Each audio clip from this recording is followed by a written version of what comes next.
আসসালামু আলাইকুম। আবার আপনাদের সাথে উপস্থিত হলাম নতুন একটা টপিকস নিয়ে। আজকের টপিকসটা হচ্ছে নোট করতে হয় কেন? বা নোট করা কতটুকু প্রয়োজন? বা কেন প্রয়োজন? এগুলা নিয়েই আজকে আপনাদের সাথে আলোচনা করব। তো দেখুন, হালকা একটা গল্প বলে আসি তাইলে আপনারা জিনিসটা আরেকটু ভালোভাবে বুঝতে পারবেন। মনে করুন হচ্ছে ৭ টা যমজ ভাই। তো আপনি একটা মেহমান হিসেবে তাদের বাড়িতে গেলেন। ৭ টা ঐরকম হয় না মাঝে মধ্যে আছে মনে হচ্ছে যে ৫ টা ভাই বা ৬ টা ভাই মনে হচ্ছে যমজ দেখতে হুবহু সেম একই রকম।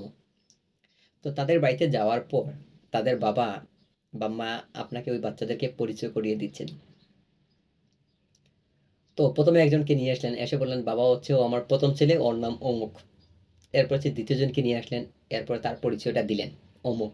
৩য় জন, ৪ জন, ৫ জন এরকম করে ৭ নাম্বার জন পর্যন্ত আপনাকে নিয়ে আসলেন। একজন, একজন করে নিয়ে আসলেন। নিয়ে এসে আপনাদেরকে পরিচয় করিয়ে দিলেন। এতটুকু পর্যন্ত হচ্ছে আচ্ছা হলো আমাদের পরিচয় পর্ব। এবার আপনি তাদের কাছে গেলেন কিছুক্ষণ পর গিয়ে একটু গল্প-সল্প করবেন। তো তাদেরকে এখন ওই যে আপনি তো এখন তো হচ্ছে কি হয়তো একবার করে দেখে আসছেন। গিয়ে দেখা গেলে হচ্ছে কি যখন তারা সবাই ৭ জন একসাথে বসেছিল ওই জায়গায় অন্য জায়গায় গিয়ে আপনার তার সাথে দেখা হলো। এখন আপনি তো আর তাদের কাউকে চিনেন না। কারণ হচ্ছে এরা দেখতে হুবহু সেইম শুধু নামের পরিবর্তন। আর নাম তো আর গায়ে লেখা নেই। আপনার তো হয়তো নাম মনে আছে ৭ জনের। তো কার নাম কি এটা তো আপনি ধরতে পারতেছেন না। কারণ হচ্ছে দেখতেই তো ৭ জনই সেইম। তো এই যে জিনিস যেটা, এটা করার জন্য আপনার ওই বাবার উচিত ছিল কি? যদি উনি জাস্ট পরিচয় করা একটা জিনিস। আরেকটা যেটা আপনার মনে রাখার জন্য দরকার ছিল বা এটা মনে রাখা উচিত, এরকম যদি ব্যাপার হতো, তাহলে উনার কি করা উচিত ছিল? যে যেহেতু এরা সবাই সেম, তাদেরকে উনাকে একটা এই যে ৭ জনকে আমি একবারে সামনে নিয়ে আসলাম। এসে আমি উনাকে পরিচয় করে দিলাম যে, "ও হচ্ছে আমার বড় ছেলে বা ও হচ্ছে বড় ছেলে। তা এই সবাই দেখতে হুবহু সেম হলেও তাদের মধ্যে একটা পার্থক্য আছে।" তখন আপনি দেখা দিলেন যে তার ওই জায়গায় হয়তো দেখা যায় অনেকের হচ্ছে কি ওই যে আঙ্গুল একটা বেশি হয়ে যায়। মনে করুন আরকি। আরেকজন হয়তো কানের দিকে একটা কি হয়ে গেছে বা একজনের ওই জায়গায় একটা তিল দেখা দিল বা ওই জায়গায় কপালে কোনো একটা ফেটে গেছে অথবা হাত কেটে গিয়েছে। এরকম তাদেরকে একটা বৈশিষ্ট্য দিবে। ওই জায়গায় কোনো একটা দাগ দিয়ে দেখা দিলেন যে এই ১ নাম্বার ২ নম্বর এরকম করে। তো আপনি চিন্তা করুন, আপনি যখন হচ্ছে ৭ জনকে একসাথে নিয়ে এসে সবাইকে সামনে নিয়ে এসে যখন হচ্ছে সবাইকে পার্থক্য ধরাইয়া দেখায় দিয়ে দিবেন, তখন জিনিসটা হয়ে যাবে কি? আপনার জিনিসটা মনে রাখতে ইজি হয়ে যাবে। কারণ হচ্ছে তার সাথে তার ১ নাম্বার জন হচ্ছে কি, আপনি এই জিনিসটা মাথায় রাখতে পারবেন। হয়তো ১ নাম্বার জন হচ্ছে আঙ্গুল ছোঁয়াটা, এক হাতে আঙ্গুল ছোঁয়াটা হয়ে গিয়েছে। কোনরকম এরকম হয়ে থাকে আচ্ছা মনে করুন।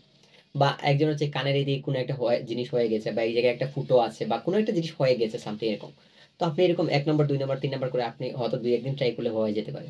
তো আপনি যদি এই বৈশিষ্ট্যগুলা না জানেন, তাহলে এই ৭ জনের পরিচয় রাখা আপনার জন্য মারাত্মক টাফ হয়ে যাবে। আপনি বারবার কনফিউশন এ পড়বেন যে এটা কে? বড় না ছোট, ছোট না বড়, নাম কি? এটা নিয়ে আপনি কনফিউশন এ পড়ে যাবেন।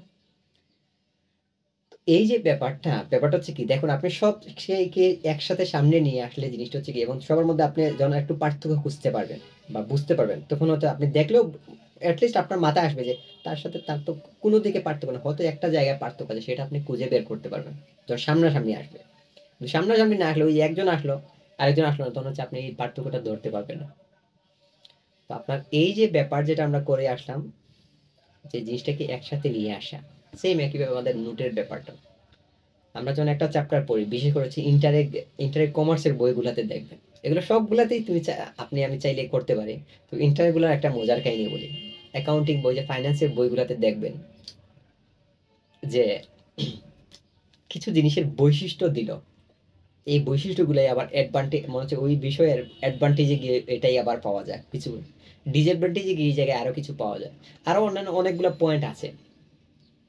ক্যারেক্টারিস্টিক বা ফিচার যে এই যে নানান ধরনের জিনিসগুলোর মধ্যে দেখবেন যে প্রায় একই পয়েন্ট প্রত্যেকটাতেই আছে বা এই পয়েন্টগুলো মনে হচ্ছে ২০টা পয়েন্ট দিলে এই জায়গায় এই ২০টা পয়েন্ট ওই জায়গায় ২০টার মধ্যে হচ্ছে ১০টা গিয়ে এই আরেকটা জিনিসে পাওয়া যায় আরেকটা জিনিসে গিয়ে এই জায়গায় আরো ১০টা পাওয়া যায় এরকম করে সবগুলা পয়েন্টে গিয়ে দেখা যায় এই ২০টা পয়েন্টই হচ্ছে কি অন্য সবগুলাতে হালকা হালকা কয়েকটা আছে যার কারণে আমাদের অনেক সময় হচ্ছে কি আমাদের স্টুডেন্টের বেলায় এটা তো আমাদের পুরোপুরি মাথার মধ্যে নাই এই জন্য হচ্ছে আমরা বারবার কনফিউশনের মধ্যে পড়ে যাই এই জন্য আমাদের উচিত কি? আমরা যেন হচ্ছে ১ম থেকে ছোটবেলা থেকে এটা আমাদের অভ্যাস করা উচিত নোট করাটা। না আমরা পরবর্তীতে এটা করতে পারব না। আর তখন হচ্ছে দেখা যেতে পারে হয়তো আমরা পরীক্ষার দিন পড়ে গেছি, সব পড়ে গেছি, নোট করি নাই। যার কারণে হচ্ছে আমাদের ওই যে পরীক্ষায় গিয়ে দেখা যাবে আমাদের সবচেয়ে বেশি কনফিউশন শুরু হয়েছে কি যারা নোট করে না, তাদের পরীক্ষায় গিয়ে কনফিউশনটা শুরু হয়। আপনি এটা দেখতে পারবেন। যে ছাত্ররা নোট করে না বা লিখে পড়ে না তাদের সমস্যাটা হচ্ছে পরীক্ষায় গিয়েই হয়ে থাকে। কারণ তার এতদিন পর্যন্ত সে জাস্ট পড়ছে, আন্দাজ করছে এতদিন পর্যন্ত, কিন্তু তার ব্রেন কাজ করে নাই ইফেক্টিভলি এন্ড এফিশিয়েন্টলি। যার কারণে কি দেখা যায়, সে পরীক্ষার হলে গিয়ে দেখা যাচ্ছে তার কনফিউশন লেগে যায়। ওই যে ২টা বাচ্চাকে নিয়ে আসা হইলো, পরীক্ষার দিন তো দেখলো এই ২টি তো সেম। এই ২টার মধ্যে সে কনফিউশন ধরতে পারে না। অনেক বাচ্চা এই পরীক্ষায় ভুল আনসার দিছে, সে পারে আনসারটা। কিন্তু এই যে প্রায় ২টিই তো সেম, এখন সে কনফিউশনে পড়ে গিয়েছে। তখন সে যদি খাতায় এটা আগে নোট করে রাখতো, এটা সেম কিন্তু এটার মধ্যে হালকা একটু পার্থক্য আছে। তাইলে সে জিনিসটা আগে থেকেই কনসেপ্টটা ক্লিয়ার হতো। তাহলে পরীক্ষার হলে গিয়ে তার কনফিউশনটা আসতো না। এইজন্য আমাদের সবার উচিত হচ্ছে নোট করা। এবার বলেছি নোট কিভাবে করতে হয়। নোট তো আমি হচ্ছে কি ছোটবেলায় হয়তো আমরা নোট করবো কিভাবে, হয়তো মনে হচ্ছে পুরো জিনিসটাই লিখে খাতার পেজে বোর্ডে নিয়ে আসলাম, সব খাতায় লিখলাম। কিন্তু বড় ক্লাসে উঠলে তো আমাদের হচ্ছে কি এই যে জ্ঞান শক্তি বেড়ে গেল, চিন্তা শক্তি বেড়ে গেল, তখন আর আমরা যদি মনে হচ্ছে টপিক্সের নামটা আমি লিখলাম, হচ্ছে একটা টপিক্সের পয়েন্ট আছে 20টা, আমি 20টা লিখলাম এই জায়গায়। আরেকটা টপিক্স আছে ওই যে বিশেষ করে ইন্টারের বইগুলোতে বা যে কমার্সের বইগুলোতে বা যেকোনো জায়গায় এগুলো কম বেশ পাবেন আর কি আপনি। তো মনে করেন ক্যারেক্টারিস্টিক্সগুলো এই জায়গায় লিখলেন, অ্যাডভান্টেজগুলো এই জায়গায় লিখলেন, ফিচার্সগুলো এই জায়গায় লিখলেন, তখন দেখতে পারবেন যে এটার সাথে এটা তো এই জায়গায় এইগুলো, এইটার 10টা পয়েন্ট শিখা মানে এটার প্রায় 5টা আমার শিখা হয়ে গেছে, দেখা যায় ওই জায়গায় সেম।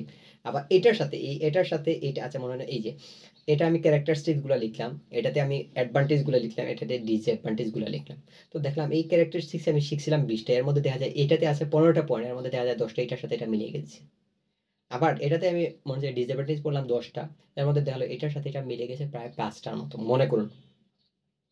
তো আমি যখন দেখতে পারবো এবং এটার সাথে এটা লেখার পার্থক্যটা কি, বা এটার সাথে এটা লেখার পার্থক্যটা কি, এই জিনিসগুলো আমি যখন ধরতে পারবো, যখন আমি এনালাইজ করতে পারবো, নোট করবো, তখন আমি আরেকটা বলি জিনিসটা হচ্ছে নোট আমি কয় পেজে করবো।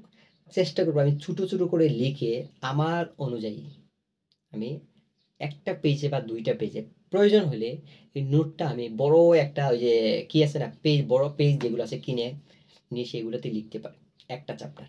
তখন কি হবে মনে করুন একই জিনিস আপনার চোখের সামনে আসবে। এখন চিন্তা করুন আমি একটা আপনাদের খাতা দেখাই, মনে করুন এই খাতাতে আমি একটা জিনিস যদি পড়ি, এইটার সাথে এই পয়েন্টগুলো মনে করুন এই জায়গায় কিছু পয়েন্ট দেওয়া আছে, এই জায়গায় কিছু পয়েন্ট দেওয়া আছে, এই জায়গায় কিছু পয়েন্ট দেওয়া আছে। আচ্ছা, এবার চিন্তা করুন আমি পরের পেজে গেলাম সরি এদিকে। আচ্ছা মনে করুন এই যে এইদিকে কিছু পয়েন্ট আছে, এদিকে কিছু পয়েন্ট আছে, এগুলা কিছু পয়েন্ট আছে। এখন আমি যদি বারবার এইটার সাথে এটার কিছু মিল আছে, আমি যদি বারবার এরকম পেজটা চেঞ্জ করি তাহলে কি হয়, আমার মাইন্ডটার ডিস্ট্রাকশন হওয়ার সম্ভাবনা বেশি। এই জিনিসটা থেকে আমাদের কি করতে হবে, যখন আমি এক পেজের মধ্যে লিখবো তখন আমি এরকম চিন্তা, আমার ব্রেন চোখ বারবার কি করছে না, নড়াচড়া করার দরকার নেই, খুব বেশি নড়াচড়া করার দরকার নেই, বা পেজ চেঞ্জ করতে হচ্ছে না। তখন হচ্ছে কি এই যে পেজ চেঞ্জ করার সাথে সাথে দেখবেন যে আপনাকে প্রথমে এই জায়গায় খুঁজতে হবে, পরে কি ওই পেজে আবার খুঁজতে হবে, এরকম একটা জিনিস। আপনি যদি জাস্ট এরকম রেখে দেন, রেখে দিয়ে এইটার সাথে এইটা বা ওইটার সাথে এইটা আপনি যদি ম্যাচ করতে থাকুন একই পেজের মধ্যে যদি হয়, তাহলে আপনার জিনিসটা কিছুটা হয় যে কি মাইন্ড ডিস্ট্রাকশনের সমস্যা কমে যায়। তার সাথে আপনি একটা জায়গায় ফোকাস রাখতে পারেন। এই যে ডিস্ট্রাকশনের ব্যাপারটা হচ্ছে মারাত্মক আমাদের একটা সমস্যা। তো এই যে এটা বললাম, তার সাথে আরেকটা জিনিস আমি বলে ফেলি, সেটা হচ্ছে কি দেখুন তার মানে আমি বুঝাতে চাইলাম আপনি নোট করবেন কয় পেজে, চেষ্টা করবেন যত কম পেজে করার, লেখার সাইজটা প্রয়োজন হলে ছোট করে লিখবেন। আপনি আপনার লেখা যেভাবে বুঝতে পারেন সেটা। আরেকটা জিনিস বলে ফেলি, আমরা যখন নোট করি তখন বড় ক্লাসে উঠলে কি হয়, মনে হচ্ছে আমরা একটা সংজ্ঞা পড়লাম, ইন্টারনেটে দিকে উঠলে দেখা যাচ্ছে আমরা কয়েক লেখকের বই পড়ে রাখি। তো এই একই সংজ্ঞা 5জন স্কলার লিখতে পারেন, সমস্যা নেই। বা আমি আরো অনলাইন থেকে আরো 2টা পড়লাম, পড়ার পর দেখা যেতে পারে হয়তো কেউ একটা ছোট করে লিখছেন কিন্তু এটার ওয়ার্ডগুলো এত জটিল, আমার জন্য জটিল। তাহলে আমি কি করবো, আমি কি ওটা মুখস্থ করবো? না, আমার হচ্ছে ওই যে যিনি বড়ই লিখেন সমস্যা নেই, কিন্তু আমি ওই জিনিসটা বুঝতে পারতেছি, এটা হতে পারে আমার লেখাটা উচিত। অথবা আমি কি করলাম এই 5জন স্কলারের জিনিসটা আমি পড়লাম, পরে এটার মেইন জিনিসটা আমি বুঝে যখন আমি ইন্টারভিউ উঠে যাবো তখন হচ্ছে আমার এই চিন্তা শক্তিটা হওয়া উচিত যে আমি বানায় লিখতে পারি একটা সংজ্ঞা। আমি এই জায়গাতে বুঝে আমি বুঝতে হবে যে কোন কোন ওয়ার্ডগুলো আমার রাখা উচিত, যে এই জিনিসগুলো রেখে আমি যদি সংজ্ঞাটা আমি সাজায় লিখতে পারি তাহলে হবে। এই জন্য আমার কি করা উচিত, এই জিনিসগুলো আছে এই যে নোট করার ব্যাপারটা, এটা যদি আপনি আগে থেকে না করে থাকেন তাহলে আপনার এই চিন্তা শক্তি আসার সম্ভাবনা কম। তখন আপনি যখন বড় হয়ে যাবেন তখন এই জন্য হচ্ছে কি আপনার ছোটবেলা থেকে যদি এটা করে আসেন তখন আপনার চিন্তা শক্তি বাড়বে, তখন হচ্ছে আপনি আপনার মতো করে একটা সংজ্ঞা লিখতে পারবেন।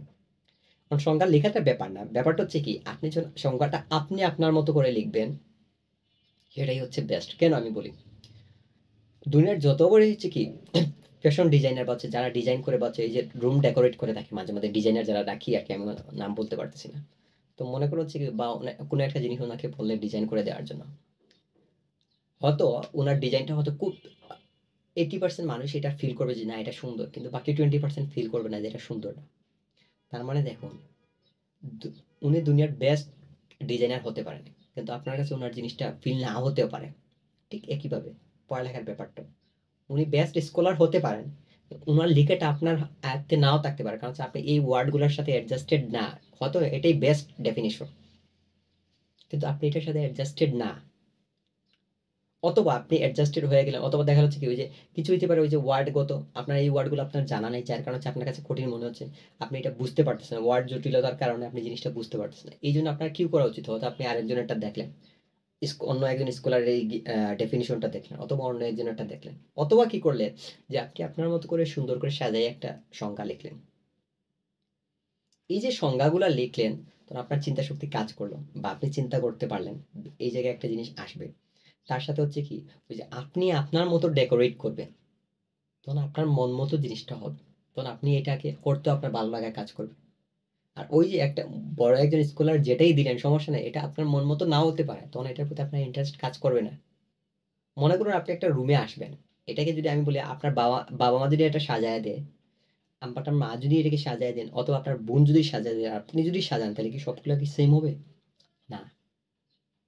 তো এই সাজানোর ব্যাপারটা আপনার যেরকম সুন্দর, যেহেতু আপনি আপনার রুমে থাকবেন, আপনার উচিত হচ্ছে কি আপনার মতো করে সাজানো।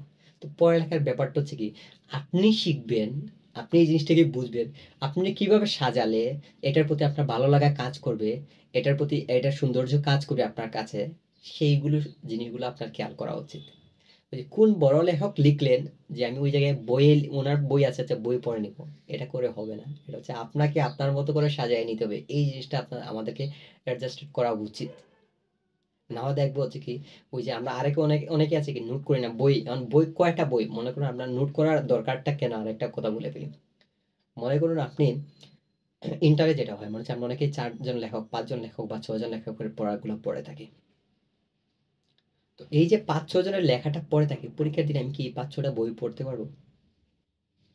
তখন হচ্ছে কি আমি কি করতে হবে, এই 5-6টা বই থেকে তো আমার পরীক্ষার দিন হয়তো মনে করেন সর্বোচ্চ 4 দিন ছুটি দিয়ে দিল, পরীক্ষার একটা পরীক্ষার পর আরেকটা পরীক্ষার গ্যাপ, মনে করেন ফিজিক্স পরীক্ষার আগে অথবা মনে হচ্ছে অ্যাকাউন্টিং বা যে কোনো একটা সাবজেক্ট হোক, তো আপনাকে দিয়ে দিল 4 দিন গ্যাপ, তো আপনি কি 4 দিনে কি 4টা বই পড়া সম্ভব, এত বড় বড় বই? আমি নর্মালি দেখাই এই জায়গা হচ্ছে কি আমার অনেকগুলো বই আছে, আচ্ছা আমি বের করাটা টাফ হয়ে যাবে, আচ্ছা। তো এই যে 400 পৃষ্ঠা 500 পৃষ্ঠা বা 300 পৃষ্ঠার এক একটা বই, আর আপনি কি একদিনে কি এই 300 পৃষ্ঠা পড়তে পারবেন? এই জন্য আপনার কি করা উচিত যে আমি এই 4টা বইয়ের কম্বিনেশনে আমি একটা নোট করব, যেটাতে আমি পরীক্ষার দিনে এই একটা খাতায় আমি পড়বো, কারণ এই খাতাটাই হচ্ছে কি 4টা জিনিসের কম্বিনেশন। আর এটা হচ্ছে আমার মতো করে, আমি আমার মতো করে এটাকে ডেকোরেট করলাম, কোন জায়গায় নোট করলাম কতটুকু, তবে নোটের ব্যাপারটা হচ্ছে যতটুকু ছোট করা যায়, মানে এটা না লেখাটাকে হচ্ছে কম জিনিসে আমি আমার যতটুকু দরকার ততটুকু লিখবো, মেইন পয়েন্টগুলো লিখে রাখবো, যেটা আমার ভুলে যাওয়ার সম্ভাবনা আছে সেগুলো আমি লিখে রাখবো। এই জিনিসগুলো আমরা যদি করতে পারি তাহলে আমাদের জন্য হচ্ছে কি খুব ভালো হবে। আর না হয় দেখা যাবে হচ্ছে ওই যে সব বই যখন নিয়ে আসবো পরীক্ষার দিন, যখন দেখবো যে 4টা বই পড়তে হবে, তখন আর পড়ার মোড ওই জায়গায় শেষ, এতগুলা পড়বো কিভাবে? ঠিক আছে, তখন আর দেখা যাচ্ছে আমরা অনেক জিনিস হচ্ছে কি এবং অনেক গুরুত্বপূর্ণ জিনিস মনে করো আমরা খুব পারি, কিন্তু ওই যে মনে করো হচ্ছে আমি পরীক্ষার দিন এক নাম্বার বই 2 নাম্বার বই পড়লাম, মনে করুন 2টা পড়লাম আর 2টা পড়তে পারি, ওই 2টা টপিক খুব সুন্দর করে ছিল, আমি এটা পারতাম, জাস্ট আমি যদি 1 মিনিট রিভিশন দিতে পারতাম তাহলে আমার কাজটা হয়ে যেত। কিন্তু ওই যে আমি রিভিশন দিতে পারি নাই পরীক্ষার আগের দিন, তখন আমার এই জিনিসটা পুরোটাই বৃথা যাবে।